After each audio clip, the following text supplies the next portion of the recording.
taliye Jarmal ah ayaa baray haweeney qori sida loo adeegsado, balse ilbiriqsiyo kadib ayay ogaatay in ninkeedii noqday maxbuus. Haweeneydii way argagaxday, balse si aysan shakiga u kicin, si ciyaalnimo ah ayay u tiri waxay ka baqday in qorigu si khaldan u dhaco. Taliyaha oo doonayay inuu muujiyo xirfadiisa toogashada wuxuu doortay mid ka mid ah maxaabiista. Nasiib darro waa ninkeeda. Aabbaha ninka oo isna meesha joogay ayaa wiilkiisa gartay, laakiin waxba ma qaban karin. Taliyaha Jarmalka ayaa ninka u sheegay inuu la tartamayo, haddii uu guuldaraysto waa la dili doonaa. dabcan taliyaha ayaa hal xabad ku toogtay dhalo khamri ah oo meel fog taalay. Markii ninkii la gaadhsiiyey qoriga, gacmihiisu way gariirayeen oo wuu seegay. Haweenaydii niyad jab ayay gashay, laakiin askari Ruush ah oo la oran jiray Ivan ayaa horay u yimid, isaguna wuxuu doonayay inuu isku dayo. Taliyaha wuu ogaa in Ivan yahay toogta caan ah, balse isagoo doonaya inuu haweenayda qalbigeeda helo, wuu ogolaaday. Markaasay dhaladii khamriga dhigaan meel ka sii fog.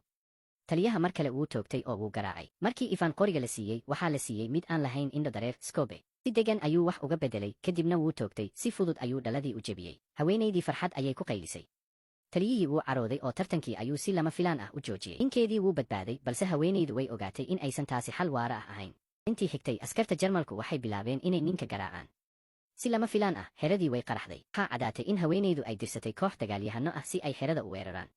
Intii dagaalka socday, ninka iyo Ivan way baxsadeen.